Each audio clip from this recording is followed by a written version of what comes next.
ನಾನು ಮೋದಿಗೆ ಮತ ಹಾಕಿ ಎಂದು ಕೇಳಿಕೊಳ್ಳುತ್ತಿಲ್ಲ. ಭವ್ಯ ಭಾರತದ ಭದ್ರ ಬುನಾದಿಗೆ, ನಮ್ಮ ಮಕ್ಕಳ ಉಜ್ವಲ ಭವಿಷ್ಯಕ್ಕೆ, ದೂರದೃಷ್ಟಿ ಹೊಂದಿರುವ ಸದೃಢ ದಿಟ್ಟ ನಿರ್ಧಾರಗಳನ್ನು ತೆಗೆದುಕೊಳ್ಳುವ ನಿಸ್ವಾರ್ಥ ಪ್ರಾಮಾಣಿಕ ಸೇವೆ ಮಾಡುವ ಸಮರ್ಥ ನಾಯಕನಿಗೆ ಮತ ಹಾಕಿ ಎಂದು ಕೇಳಿಕೊಳ್ಳುತ್ತಿದ್ದೇನೆ. ಈ ದೇಶದ ಪ್ರಧಾನಿಯಾಗಲು ತಾಕತ್ತಿರಬೇಕು, ದಮ್ಮಿರಬೇಕು. ಸರ್ಜಿಕಲ್ ಸ್ಟ್ರೈಕ್ ಮಾಡುವ ತಾಕತ್ತು ಯಾರತ್ರ ಇದೆ?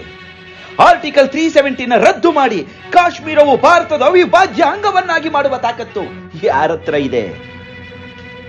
ಕರೋನಾ ಸಮಯದಲ್ಲಿ 200 ಕೋಟಿ ವ್ಯಾಕ್ಸಿನೇಷನ್ ಸ್ವದೇಶದಲ್ಲಿ ತಯಾರು ಮಾಡಿ ಎಲ್ಲರಿಗೂ ಅಲ್ಪ ಸಮಯದಲ್ಲೇ ವ್ಯಾಕ್ಸಿನೇಷನ್ ಕೊಟ್ಟು 30 ಕೋಟಿ ವ್ಯಾಕ್ಸಿನ್ ಅನ್ನು ಹೊರದೇಶದವರಿಗೆ ರಫ್ತು ಮಾಡಿದ್ರು.